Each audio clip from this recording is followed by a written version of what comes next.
আসসালামু আলাইকুম। কেমন আছেন সবাই? আশা করি সকলেই ভালো আছেন। আলহামদুলিল্লাহ, আল্লাহর রহমতে আপনাদের সকলের দয়ায় আমিও অনেক ভালো আছি। আপনাদের সঙ্গে যেহেতু আমার দৈনন্দিন জীবনের ব্লগগুলো এবং ফানি মোমেন্টগুলো শেয়ার করি, তাই আজকে একটা গুরুত্বপূর্ণ জিনিস আপনাদের কাছে শেয়ার করতে চলে আসলাম। এই কাঠফাটা রোদে চলে যাচ্ছি নিজেদের চাষের জমি দেখার জন্য। 8-10 বছর আগে থেকে প্রায় আমাদের চাষাবাদের জমিটা এভাবেই পড়েছিল, কিন্তু কোনো চাষাবাদ হতো না। কিন্তু বর্তমানে এখন শুরু করতে চাচ্ছি, আর এই শুরু করার কারণটি অবশ্যই বলবো। আগে দেখুন, আখ ক্ষেতের মধ্য দিয়ে চলে যাচ্ছি। আখ ক্ষেতকে কেউ সরাসরি দেখে থাকলে অবশ্যই কমেন্ট করে যাবেন। চর এলাকায় যাদের বাড়ি তারা কিন্তু এই আখ ক্ষেতের সঙ্গে অবশ্যই পরিচিত। আমাদের বাড়ি চর এলাকার না হলেও খুব কাছাকাছি। আমাদের এখানে আখের ফলন খুব ভালো হয় এবং এটা 12 মাসই প্রায় হয়। আখ থেকে যখন গুড় তৈরি করা হয় বা রস ভাঙানো হয়, সেই ভিডিওটাও অবশ্যই আপনাদের সঙ্গে শেয়ার করব। এই তো সামনেই কিছুদিন পরে আসছে। এবারে মূল কথায় আসি। এত বছর পরে আবার আবাদ করার জন্য জমি প্রস্তুত করার কারণ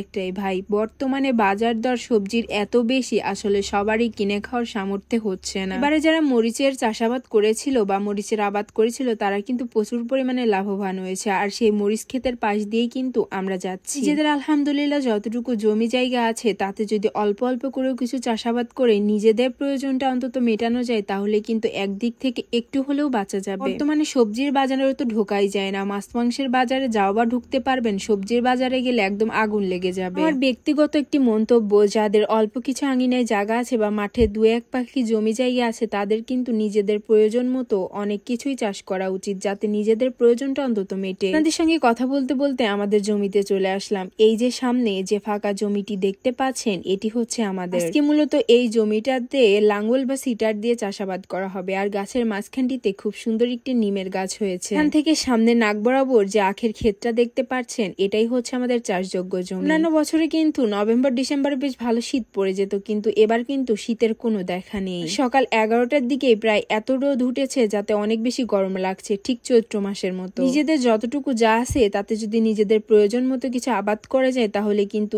একটু হলেও সেভ করা যাবে। মাঠে ঘাটে খুব একটা আসা হয় না। আজকে খুবই ইচ্ছে করলো যে একটাবার ঘুরে আসি, হাতেও একটু সময় ছিল। সারা বছরই কিন্তু এইদিকে কম বেশি আখ পাওয়া যায়, আর মাঠে যেহেতু এসেছি একটা কুশর খেয়ে যাব না, এটা তো একদমই হতে পারে না। আকাশ এবং চারপাশের অবস্থাটা দেখুন, ওয়েদারটা কিন্তু খুব ভালো ছিল, শুধু একটু রোদ্রই যা বেশি। এই যে আমি এখানে একটু ঘুরে ফিরে দেখছিলাম কার জমিতে কে কি আবাদ করেছে, এবং আম্মুকে বারবার জিজ্ঞাসা করছিলাম এইটা কার বা এইটা কার। হঠাৎ করে মনে পড়লো শুধু শুধু দাঁড়িয়ে না থেকে একটা কুশর ভেঙে খাই, তো আমি এর মধ্যে কুশর খুঁজতে শুরু করে দিলাম। আসলে সবগুলো কুশরই কিন্তু এখানে ভালো নয়, সব থেকে ভালো মজা পাবেন সন্দেশ জাবা কুশর। সন্দেশ জাবা কুশর গুলো কিন্তু অনেক মিষ্টি হয় এবং অনেক নরম হয়, এগুলো খেতে চমৎকার। আমি খুঁজে খুঁজে একটা বের করেছি, কিন্তু এগুলো আমি তুলতে পারছিলাম না। পুরো গাছটা শুদ্ধই আমি তুলে দিয়েছি। আমি ব্যর্থ হয় যে আমার পার্সোনাল ফটোগ্রাফার বা ক্যামেরাম্যান যাই বলেন, সে এই আখটা ভেঙে দিল এবং আমরা সবাই মিলে খাবো। আসলে গ্রামের দিকে থাকলে আপনি অনেক কিছু এনজয় করতে পারবেন। যেমন যারা গ্রামে থাকেন তারা এই আখের বরজ থেকে কিন্তু আখ ভেঙে খাওয়ার সুবিধাটা পাবেন, আর এটার সঙ্গে কিন্তু মজাটাই অন্যরকম। যারা শহরে থাকেন তারা এটা কখনোই ফিল করতে পারবেন না। আঠিগুলো ফেটে চৌচির হয়ে রয়েছে, এটা চাষ দিতে হবে, এরপর সেচ দিতে হবে, তারপরে সার দিয়ে তারপরে বীজ বপন করতে হবে। আসলে আমার বড় হয়ে ওঠাটাও কিন্তু শহরে। এইসব চাষাবাদের বা জমি আমি খুব কাছ থেকে কখনোই দেখিনি। এই গ্রামে আসার পরেই কিন্তু আমার এত কাছ থেকে দেখা। যাদের চাষযোগ্য জমি আছে তারা চাষ করে, তারাই জানে এই ফসল নিজে হাতে তুলে খাওয়ার কতটা মজা। ইনশাআল্লাহ এবার থেকে অল্প অল্প করে আমরাও চেষ্টা করব এবং আমরাও সেই মজাটা ফিল করব।